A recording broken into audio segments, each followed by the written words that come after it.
justo es lo que hoy en día sucede. O sea, oye, cuando las personas dicen, es que no saben quién soy yo, o sea, o sea, no saben qué es Gustavo Miranda, o sea, sí y no, pero sí saben que te gustan ciertas cosas, te gustan ciertos deportes, entonces van perfilando y tal vez nunca lleguen, o sea, conforme vayan haciendo más, este, más personalizado la identificación, es cuando la ley les aplica sí o Te sí. doy la bienvenida a Doers Podcast, un espacio en el que compartiremos contigo tips, herramientas, casos de éxito y reflexiones sobre la disciplina que más nos apasiona, la mercadotecnia. Prepárate, porque te convertirás en un doer.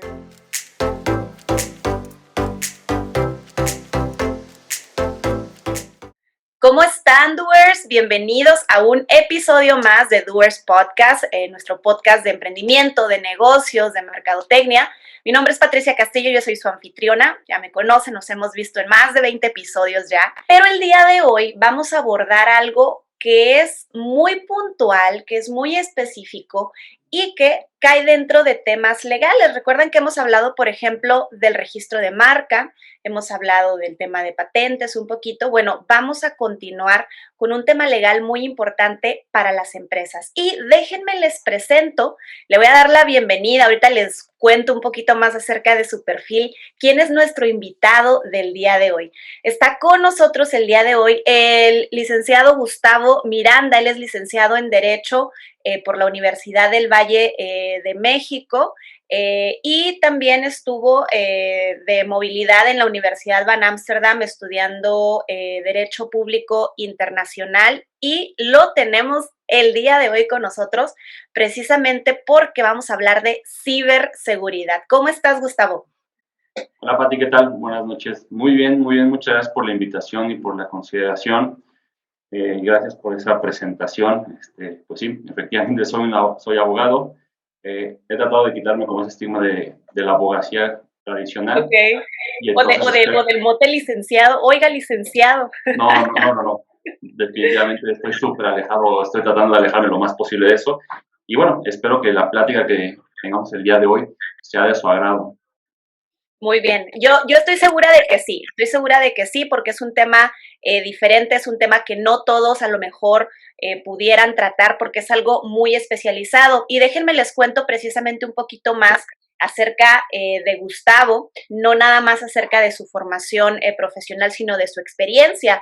Él ha sido consultor en privacidad y protección de datos personales, derivado de que él colaboró, fue parte de la red de abogados en uno de los procedimientos que ejecuta el INAI, el Instituto Nacional de Transparencia, Acceso a la Información y Protección de Datos Personales. Y actualmente es el abogado de Jáuregui y del Valle en temas de TI, privacidad y protección de datos personales. Entonces, definitivamente se ha venido encaminando acerca de ciberseguridad, como les decía, y protección de datos personales, que parece como que ya a mí en qué me afecta, ¿no? O de qué se trata, Pati, o por qué nos van a hablar de esto en temas de negocios y por qué es importante para las empresas que sepamos de ello. Y te cedo la voz, Gustavo, precisamente. Tú colaboraste hace unos años con el INAI, como venía diciendo. Qué te llevó a colaborar para esta institución? ¿De qué se trataba? ¿Cuáles son estos procedimientos que manejan y por qué es importante que las empresas sepan de qué se trata? De acuerdo. Mira, un poco para ponerlo en contexto, eh, o una de las cuestiones que más me motivaron a entrar en el tema de protección de datos ha sido, pues bueno, hoy en día tenemos o somos un poco más sensibles a que existe un gran intercambio de información.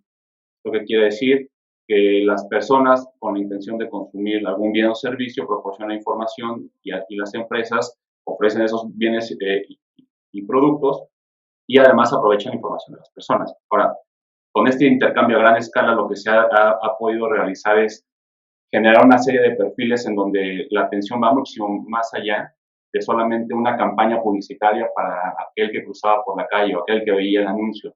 Hoy ya tenemos publicidad que va enfocada a personas con cierto perfil.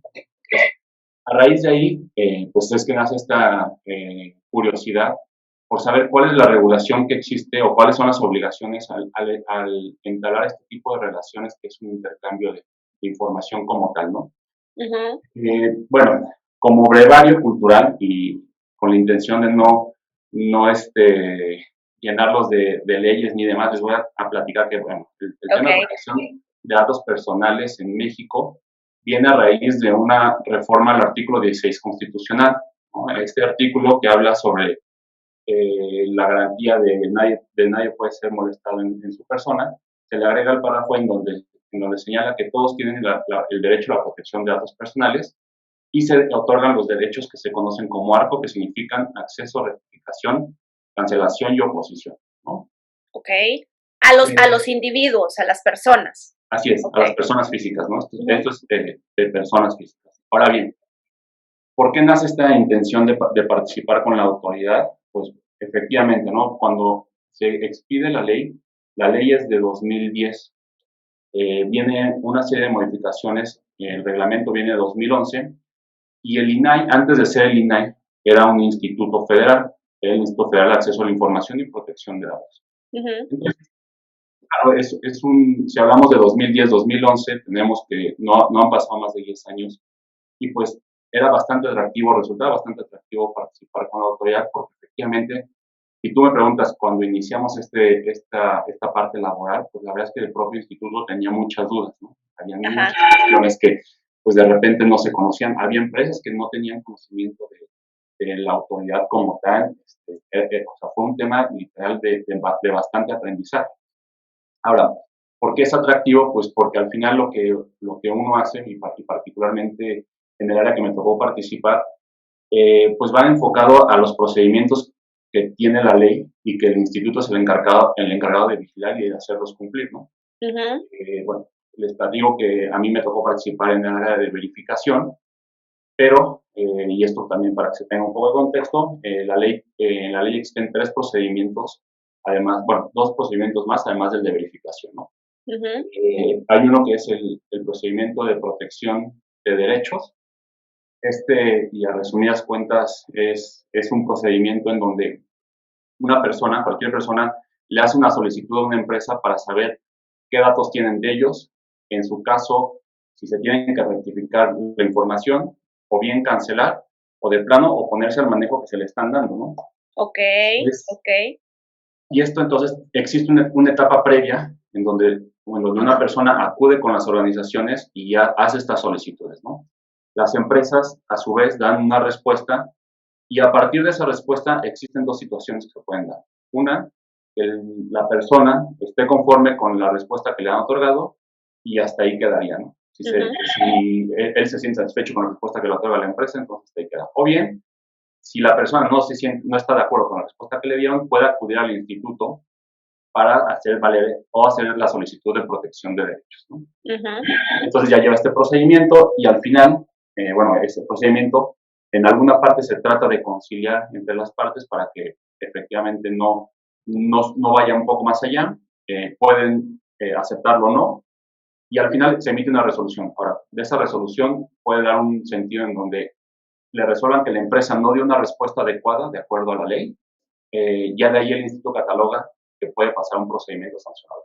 Por ejemplo, Gustavo, ahí, en este tema, ¿no? Protección de derechos. Yo le pregunto a la empresa Mi Ranchito, ¿qué le puedo preguntar? ¿Cómo obtuviste mis datos? ¿O qué estás haciendo con mis datos? ¿O por qué me estás mandando esta información? ¿Qué es lo que puede suceder? O yo como individuo, ¿qué pudiera cuestionarle a una empresa que amerite que me dé una explicación y que de todo esto venga cobijado por temas legales, ¿no? En este caso, esta ley. Bueno, pues la solicitud que puede hacer una persona es efectivamente, ¿no? Preguntarle a las organizaciones qué qué datos han obtenido de ellos, en algunos casos, de dónde los obtuvieron, para qué los obtuvieron, si se han comunicado o se han hecho transferencias a otras empresas. Hay una parte muy importante en donde habla sobre decisiones automatizadas. Esto quiere decir que las organizaciones hoy en día toman o hacen elaboraciones de perfiles y a partir de ahí pueden llegar a una toma de decisión sin que exista una persona o una persona física como tal involucrada, ¿no? Entonces, en este caso, una persona puede solicitar que si, por ejemplo, un proceso de reclutamiento, ¿no? En donde analizan el tipo de riesgo, una solicitud de crédito, a través de una serie de ecuaciones, pueden determinar las organizaciones si es viable o no es viable, ya sea su contratación o el otorgamiento de un crédito, ¿no? Y entonces, a partir de ahí, tú puedes saber y conocer si ha sido parte de una decisión automatizada y si es en su caso puedan modificar la respuesta que te otorgaron, ¿no? Pues creo que es algo muy importante que conozcan las personas. Por otro lado, existe el derecho de rectificación. ¿Esto qué quiere decir? Hay dos supuestos, ¿no? Y se parte de la premisa de que una empresa de buena fe da por hecho que si, en este caso, por ejemplo, yo llego y me presento y le digo, oye, soy Gustavo Miranda, tengo esto, esta información, soy de tal ciudad, da por hecho de que es información verídica. Ujú. Ahora bien, esta información, en dado caso que no haya sido correcta o bien en el tiempo puede cambiar la información, entonces hay de dos. Mientras no existe una actualización a esta información, la empresa la puede seguir manejando o bien el titular puede acercarse y decir, oye, ¿sabes qué? Te comento que hoy en día ya no vivo en Monterrey, me acabo de mudar a Chiapas y entonces por favor actualízame esta información que tienes de mí. O bien, si la empresa se llegara a enterar, ¿no? Imagínate, me fui igual, no, ya ahora no avisa a nadie, pero se enteran, entonces existe esa obligación de actualizar. ¿Por qué? Porque imagínate que, no sé, ¿no? Que por un error de captura de la información te diagnostiquen con, no sé, con COVID, ¿no? Cuando no la tienes. Imagínate, o sea, la afectación que puede existir, entonces por eso es importante tenerla actualizada. Eh, Ahora bien, después viene la cancelación de datos personales. Esto quiere decir cuando una persona decide que ya no quiere que su información sea usada, cuando le comunica a la empresa que por favor la eliminen, y entonces viene esta solicitud de cancelación. Ahora bien, esta solicitud de cancelación pasa por dos procesos, ¿no? La empresa debe establecer o debe de medir si no existe una obligación legal de tener todavía esta información. Si ese no fuera el caso, entonces lo que hacen, la meten como a un periodo en donde siguen manteniendo la información, pero ya no la usan. Ahí es donde entra como a un... Como un archivo muerto a lo mejor, que por algún momento va a estar ahí todavía disponible porque es mi obligación, como dices, es mi obligación legal tenerlo, pero te puedo decir que aunque lo tenga ahí ya no lo voy a utilizar. Así es, exacto, ¿no? Imagínate, ¿no? Sobre todo, por ejemplo, obligaciones fiscales, ¿no? En donde las empresas, o sea, existen otras normativas que obligan a las empresas a mantener la información por cierto tiempo para que en dado caso que llegue el SAT y digan, oye, y Gustavo hizo su pago de impuestos, mira, sí, aquí tengo toda la información. Uh-huh. Pero eso no significa que me puedan seguir enviando información cuando ya les dije que no quiero que lo utilice. Uh-huh. Normalmente la van a tener, pero ya no la van a poder aprovechar como se debe hacer, ¿no? Uh-huh. Y la otra es el derecho de oposición. Y este derecho básicamente trata es cuando alguien hace un manejo de datos, existen las finalidades que son necesarias, ¿no? Por ejemplo, oye, yo te tengo que entregar mi información a Teléfonos de México para que me prestes el servicio de telefonía, ¿no? Entonces, sí o sí tengo que entregar mi información para que me prestes. Pero después de ahí vienen una serie de actividades que son adicionales y que no son necesarias, ¿no? Entonces, aquí entra mucho el tema de marketing. Hoy en día ya es remarketing en algunos casos. Son, al final, son actividades que no son necesarias para la original, ¿no? Entonces, hay una persona lo que puede hacer es, oye, ¿sabes qué? Pues mira, sigo contigo, compañía de teléfonos, pero ya no quiero que me mandes publicidad, ya no quiero que me mandes ofertas, ya no me interesa saber nada más de ti. Por favor, esta información, yo me opongo a que hagas el manejo de datos de esta forma, ¿no? Me opongo a que se la comuniques a tus socios comerciales para que a su vez tus socios comerciales les sigan ofreciendo cosas. Entonces, ahí es cuando, al final, lo que busca esta ley es darle el control a las personas sobre su información. Ahora, aquí viene la parte importante, es cosa que las personas lo ejercen.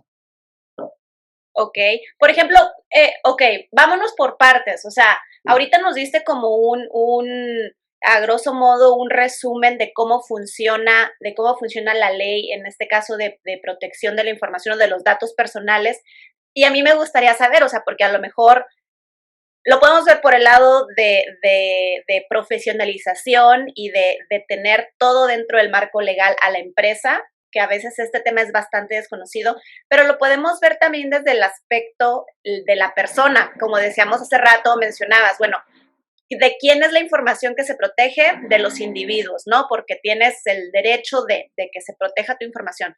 Pero la primera pregunta que me surge también aquí es, para poder informar a las empresas, ¿cuáles son catalogados como los datos personales? O sea, ¿cuál es el mundo de cosas que son los datos personales? Mira, fíjate, esto es, la verdad es que es una pregunta muy buena, porque, y aquí sí voy a entrar a un tema conceptual que como lo marca la ley, y como en varios marcos normativos a nivel internacional también lo señalan.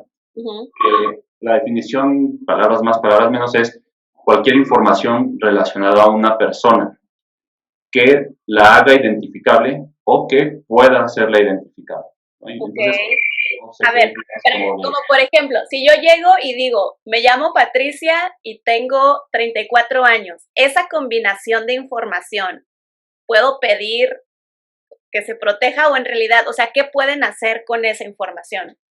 Si ya más doy esos dos datos, no digo mi apellido o no digo nada más. aquí esto es lo padre, porque efectivamente antes se tenía esta idea o se concebía esta idea de que necesitábamos toda la información, nombre, apellido, segundo apellido, casi la constancia de estudios de la primaria y una serie de información. Sin embargo, y dado a que aquí es donde converge la tecnología, entonces el concepto es tan amplio, es cualquier información, ¿no? Es cualquiera, o sea, es la que sea mientras esté relacionada a una persona física. Ok. Y luego aquí viene la parte, por ejemplo, la que todo mundo conocería es que te haga identificable. ¿Esto qué quiere decir? Efectivamente sepan que eres tú quien eres la persona titular o sujeta de derechos. Ok. Pero, y aquí está lo rico de este concepto, es o que te pueda ser identificable. Tal vez lo puedo explicar de una forma un poco más sencilla y no sé si en algún momento tuviste la oportunidad de jugar a Adivina quién. Ajá, ajá. Ok, bueno, adivina quién, ¿recuerdas cómo eran las reglas, no? Te tocaba un personaje y mediante ciertas características ibas eliminando. Entonces, justo es lo que hoy en día sucede. O sea, oye, cuando las personas dicen, es que no saben quién soy yo, o sea, o sea, no saben qué es Gustavo Miranda, o sea, sí y no, pero sí saben que te gustan ciertas cosas, según ciertos deportes, entonces van perfilando y tal vez nunca lleguen, o sea, conforme vayan haciendo más personalizado la identificación, es cuando la ley les aplica sí o sí, ¿no? Por eso hoy, y también lo pongo en el ejemplo de cómo es que Instagram, como Facebook, sabe cuáles son mis preferencias, ¿no? Si no llegan y no me mandan un mensaje directamente de, hola, Gustavo Miranda, que a ti que te encanta, no sé, las tortas de chilaquil como buen chilango, toma, te mandamos todas las series de tortas de chilaquiles que puedes consumir.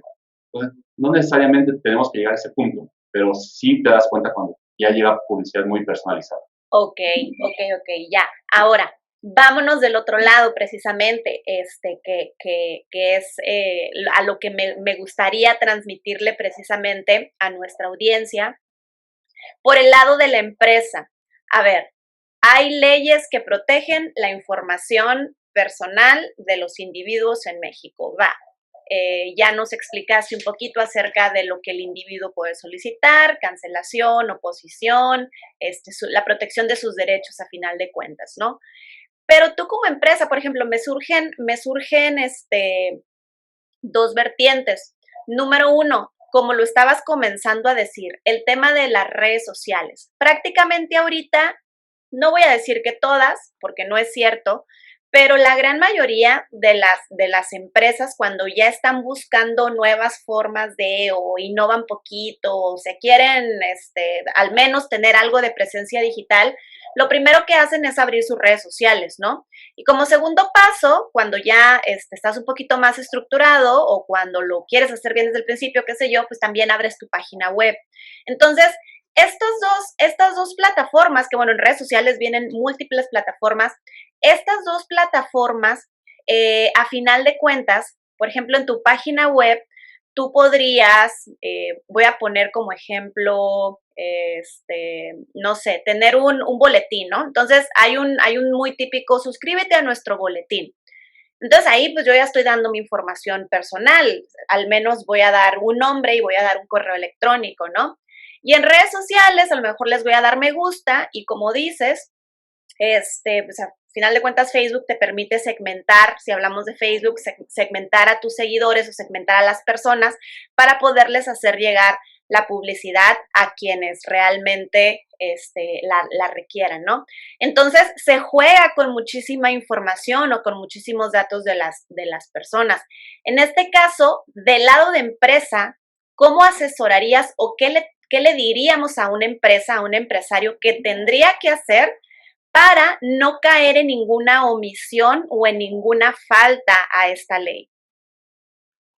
Ya, de entrada, normalmente lo que les platico es, existen dos formas de cómo quieres acercarte a un tema de cumplimiento, ¿no? Uno, porque ya existe la obligación como tal, ya es algo que está normado en la ley, y otra como modelo de negocio, ¿no? En donde una persona, si lo ponemos también de un ejemplo un tanto, un poco más sencillo, es con el dinero de una empresa, pues no es que le des acceso a todo el mundo a la caja chica o a la caja grande para que ande administrando, gestionando el dinero, ¿no? Pones una serie de candados.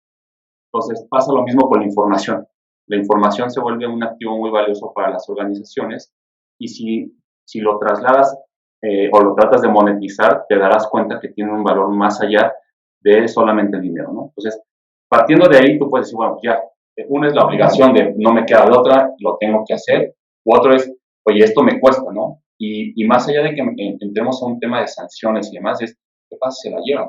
Bueno, sí, puede existir este riesgo de que tenga un inicio de un procedimiento, pero además todo lo que me costó, la inversión que le metí, capacitar a la gente, obtener la información, literal, filtrarla y aprovecharla, el momento de perderlo, pues cuesta. Ahora, qué es lo que se recomienda, ¿no? Y aquí hay una parte que quiero hacer la aclaración, ¿no? Existe y todas las páginas de Internet saben que deben de tener un aviso de privacidad, ¿no? Ahí en el aviso de privacidad, en la parte más recóndita de la página de Internet, en el tipo de tamaño de letra, la más pequeña que se pueden encontrar, y pues bueno, ahí búscale y ya te bolas, ¿no? Que no se ve y que nadie lo vea y que nadie lo encuentre, pero ahí está. Sí, ¿no? Entonces, a raíz de ahí se cree que ya es el cumplimiento, ¿no? Es de yo ya te estoy avisando y pues, si tú quieres bien y si no, pues ya te amolaste. Ahí está. Sí. Ahora bien, el aviso de privacidad solamente representa un 10% del cumplimiento de toda la ley. Ok. De hecho, el aviso de privacidad debe ser el resultado de un programa de manejo de datos, un manejo de ciberseguridad al interior de la organización, en donde se ve reflejado ahí, ¿no? Donde tú le comunicas, porque solamente lo que hace ese documento es comunicarle a la persona las condiciones a las que se va a someter su información. Ajá. Hasta ahí. Ese aviso de privacidad no te va a defender, no tiene medidas de seguridad, no contempla las otras obligaciones que establece la ley. O sea, en realidad, así como lo mencionas, el aviso de privacidad es un 10% del cumplimiento que deberías de estar haciendo y en realidad el aviso de privacidad, casi si nos fuéramos a un escenario ideal, sería no por decir hazlo al último, sino el punto culminante de todo lo que has establecido dentro de tu organización para la protección de datos hacia los externos y los internos también, ¿no? O sea, también hay cierta protección de la información de tus colaboradores que debes de cuidar o de tus socios comerciales. Si no me equivoco Es correcto. Mira, aquí y esta es la parte en donde también convergen los modelos de negocio y los ideales, ¿no? El ideal sí, efectivamente, sería que lleves un proceso, es más, desde que concibes el negocio, el ideal sería que concibas todo un programa completo de privacidad y protección de datos. La realidad es que muchas veces a los negocios no les da la oportunidad y tienen que ir un poco jugando con el riesgo, ¿no? Ojo, no estoy diciendo arriesguense que no les importe nada y aviéntense, ¿no? Pero muchas veces hay toma de decisiones de negocios en donde tú dices sí voy o no voy y calculas el. Ahora bien, eh, el aviso de privacidad pues es el documento informativo. Entonces, no es que tenga que existir una cronología. A lo que me refería más bien es al momento de elaborar ese documento es que te das, o sea, ese es el resultado de todo. Pero no necesariamente tiene que ser una cronología de pasos, Okay. hacia el último, ¿no? En este caso, si tu modelo de negocio es muy acelerado y tienes que adecuarlo, pues lo que se sugeriría es que hagas un documento a conciencia en donde y que a la vez también vayas trabajando tus procesos internos, porque aquí, como lo señalabas, ¿no? Tú identificas a las personas que están afuera de tu organización, pero la ley no, aquí, y esta es la diferencia entre el modelo americano y el modelo mexicano, la ley no distingue entre trabajadores, entre clientes, posibles clientes, no, aquí es todas las personas. Todos, ok, Así todos es. los individuos que pudieran de cierta forma brindarte información personal. Sí, así es, sí, sea trabajador, sea un candidato. Y mira, te comparto un ejemplo de, o sea, cuál es el resultado que te puede dar en un mal manejo de información, ¿no? Hay dos cosas, y me voy a regresar unos años atrás, Ujú. pero mira, por ejemplo, alguien se ha preguntado cómo sucede uno de los crímenes más atroces de la humanidad, que es el Holocausto. O sea, cómo llegó? Sí, o sea, es para dimensionar, porque muchas veces las personas como que piensan, a mí qué me van a hacer, no me sucede nada, pues yo soy una persona. Ok, pues para llegar a ese punto no fue que las personas que perpetraron salían a la calle a buscar personas y al azar iban escogiendo personas y las iban a apresar. No, ellos tenían información de cada una de las personas que fueron tomando prisioneros. Y esa información estaba en papeletas, literal eran ficheros físicos, porque en ese entonces, y se procesaban a una velocidad un poco o sea, menos rápida a la que actualmente se procesan. Claro. Ujú. ¿No? Entonces, digo, este es un caso muy, muy, muy extremo, pero es como para dimensionar. Ahora bien, uno aterrizado a la realidad han existido páginas, bueno, sitios web o blogs, en donde se aprovechan de la información que están en redes sociales, llámese Instagram, llámese Facebook, y a partir de ahí generan una base de datos de todos sus suscriptores, ya sea que le den like, que se vuelvan o se unan a su fanpage y demás, ¿no? Ujú. Entonces, muchas de las empresas decían, no, pues es que es un perfil público que la persona le da like y pues ya le dio like y pues yo no administro la red social y soy parte de ella. No como tal, efectivamente no administro la red social, pero se aprovecha la información, que eso es lo valioso. Ujú. Ahora, si hay una brecha de seguridad, si hay una violación a tus medidas de seguridad y aunque toda tu base de datos esté montada en Instagram, en Facebook, en Twitter, eventualmente existe una responsabilidad, ¿no? Y eso es lo padre que la ley, o sea, la ley dice, tú puedes almacenar la información en donde quieras, o sea, no hay una restricción, siempre y cuando cumplas con la normativa, ¿no? Ok, Entonces, ok, ok, ok. Va, tú estuviste en el INAI, nos mencionabas hace rato, en el proceso de auditoría, ¿correcto?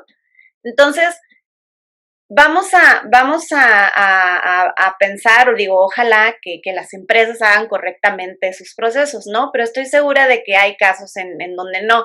Entonces, aquí me surgen algunas preguntas. Número uno, eh, ¿por qué en este caso el INAI le puede ejecutar o puede enviar una auditoría a una empresa? Número uno.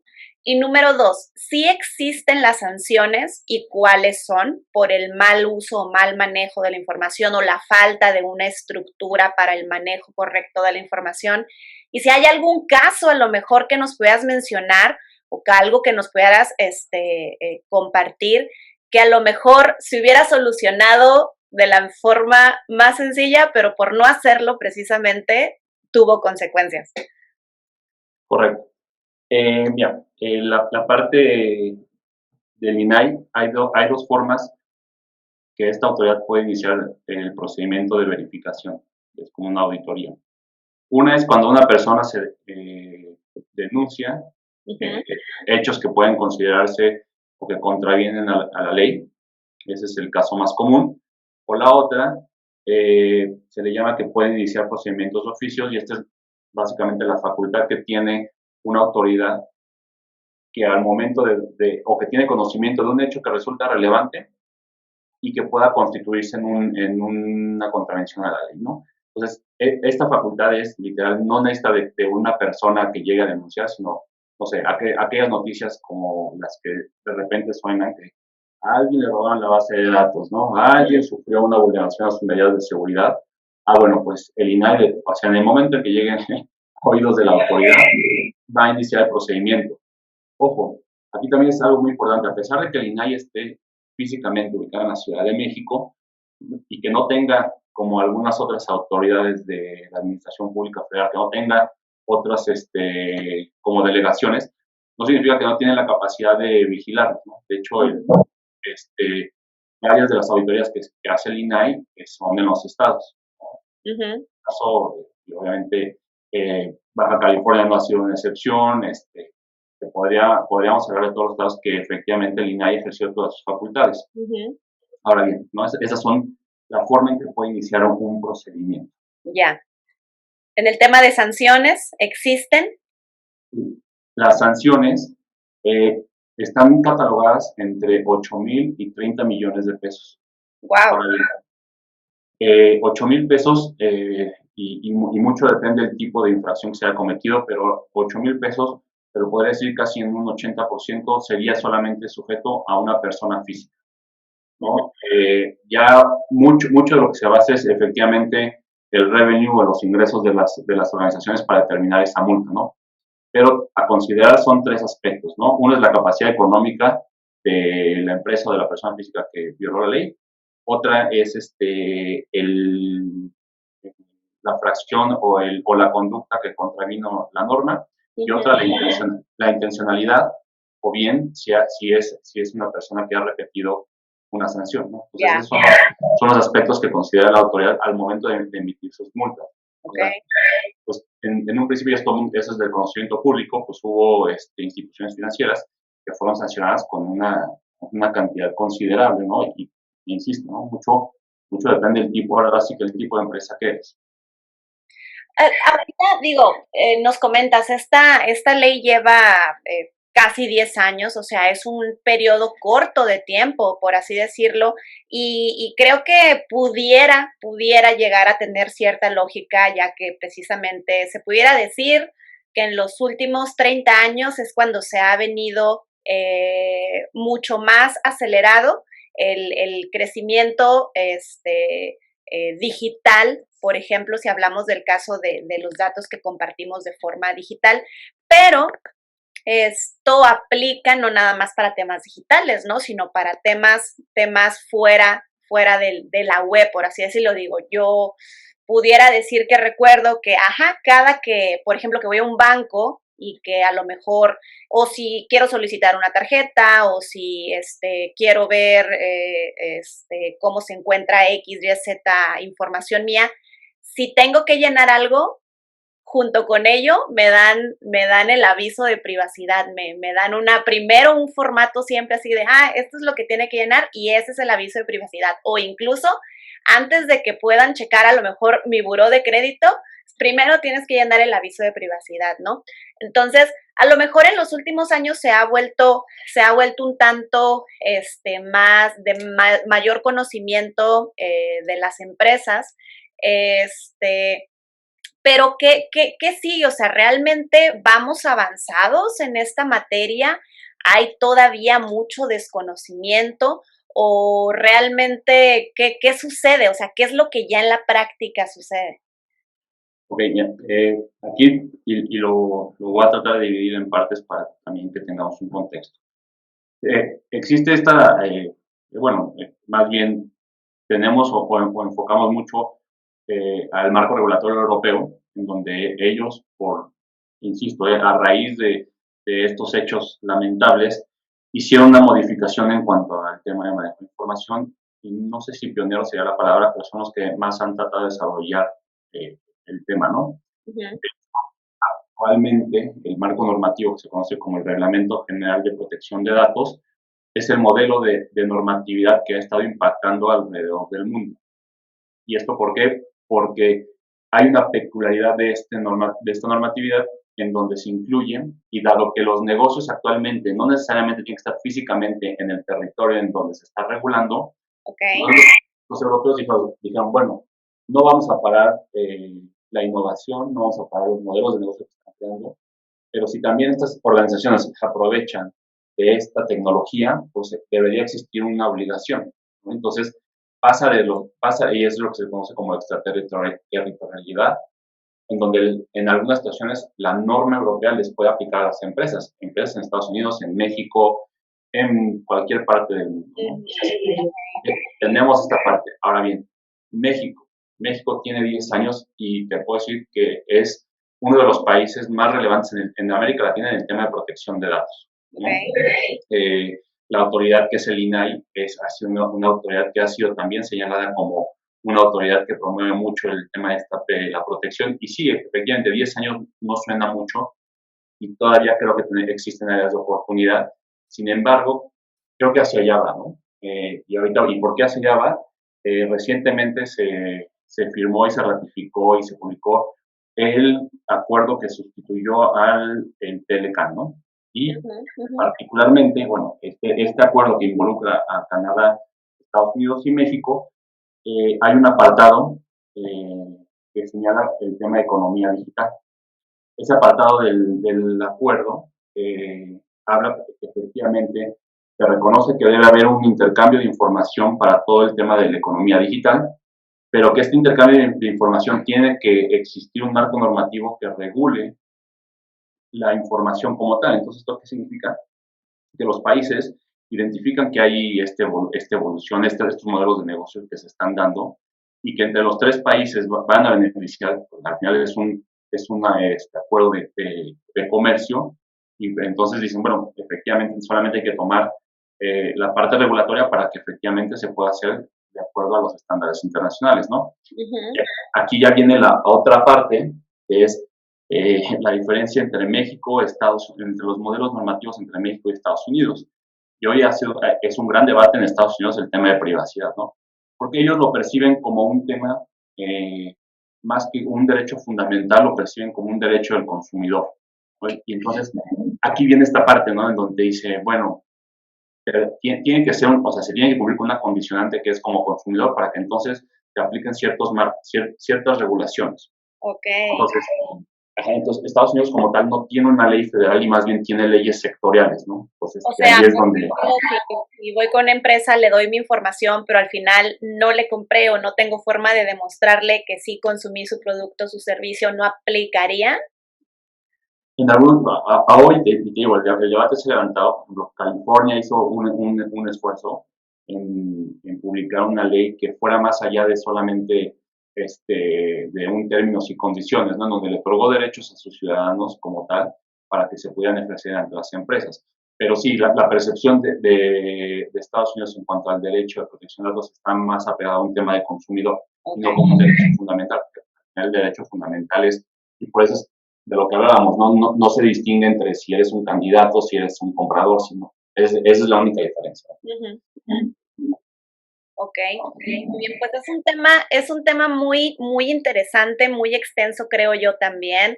Creo que, o sea, pudiéramos hablar del aviso de privacidad, por ejemplo, cuando platicábamos contigo, cuando platicábamos también con nuestro abogado de propiedad intelectual acá en Tijuana acerca de ello, pues es todo un mundo, era como, wow, o sea, de verdad todo esto debe de contener el aviso de privacidad, pero sabiendo, por ejemplo, que esto, así como lo mencionas, es a lo mejor solamente una pequeña parte de todo lo que una empresa pudiera hacer, la verdad es que al menos a mí me deja pensando mucho en realmente cómo lo estamos haciendo, ¿no? O sea, si lo estamos haciendo correctamente. Y así como cuando platicamos con Ricardo Villa acerca de Cofepris y de que a lo mejor ni mañana, ni en 3 años, ni en 10 años te va a llegar una auditoría o te van a multar, pero a final de cuentas eso es algo que debes cumplir o que debemos cumplir si te lo exige la ley, ¿no? Por ejemplo, en el caso de Cofepris hablamos del segmento o del sector de la industria médica, ¿no? En el tema publicitario para las clínicas, para los consultorios, para los doctores, es un tema también delicado, el cómo lo ejecutas. Entonces, tienes que cumplir con ciertas cosas. En este caso también, y sobre todo porque a veces creo yo que sin darte cuenta, la empresa solicita o recibe información, ¿no? Y todos los días, o sea, todos los días, simple entendido de que tenga redes sociales, todos los días puede estar recibiendo información acerca de sus consumidores o no, ¿no? Entonces, no sé si pudiéramos ir cerrando, Gustavo, a lo mejor hablando de 3 acciones que prácticamente casi de ya las empresas pudieran estar haciendo o cambiando a lo mejor ciertas 3 modificaciones que puedan estar cambiando ya en el corto plazo para poder tener un mejor manejo de la información. A lo mejor puede ser algo muy sencillo que puedan cambiar ya mañana, o a lo mejor es algo que les va a llevar más tiempo, ¿no? Pero, ¿qué les dirías de forma general por dónde deberían de comenzar? Correcto. Uno, bueno, ya este es más bien como el bonus, se tiene que quitar la idea de que es una inversión excesiva porque no necesariamente.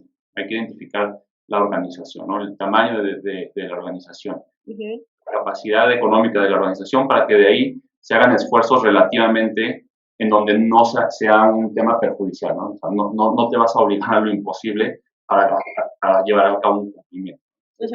Creo que sí se pueden hacer acciones que efectivamente no requieran una inversión en el fondo. ¿No? Es imposible porque me requiere, o sea, literalmente me va a quedar sin capital. Pero a grandes rasgos, ¿qué es lo que yo sugeriría? Es, uno, identifiquen su flujo de datos.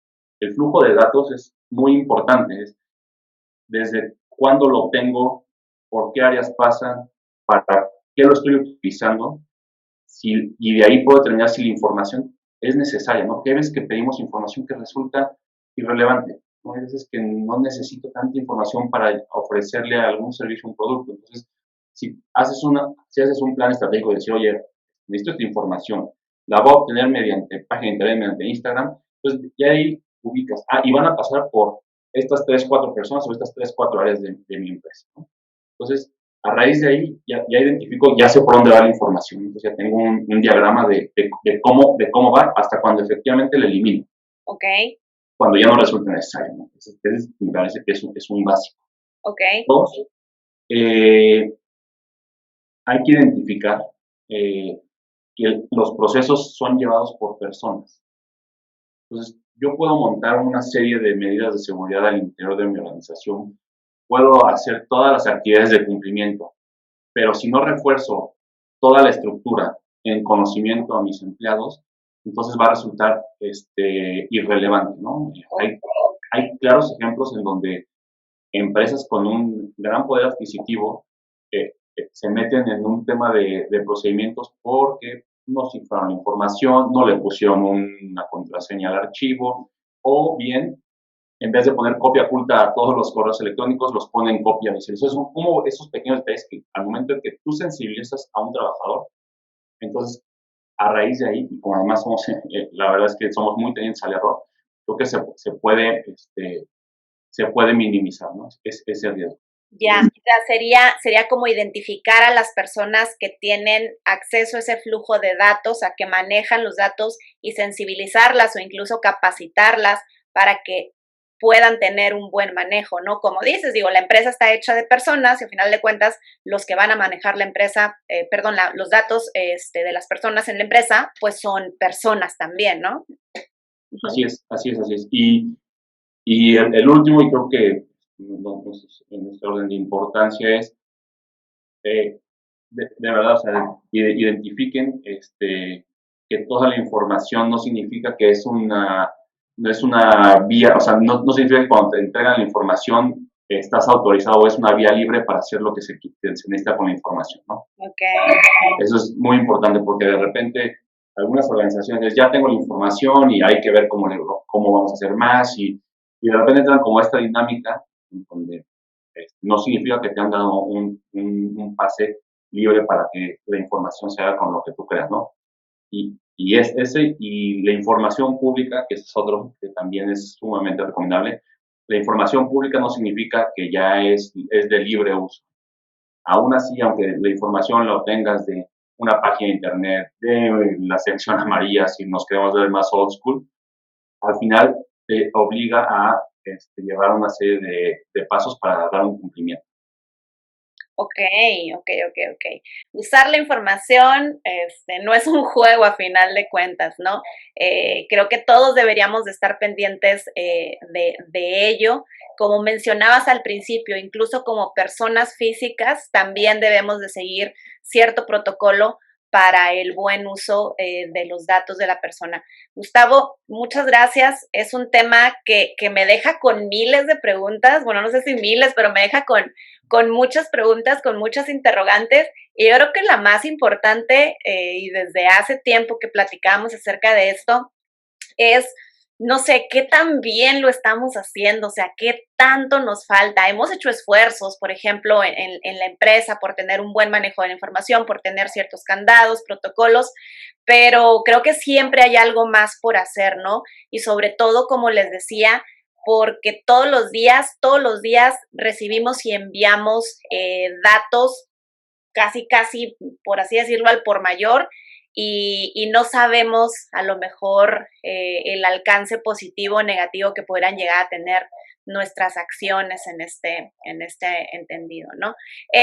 ¿Cómo podemos encontrar más información que nos recomiendas? ¿Dónde podemos consultar si queremos enterarnos más? O incluso cómo podemos contactarte también para aquellas empresas que les interese posiblemente entrar en algún proceso de consultoría de este tema.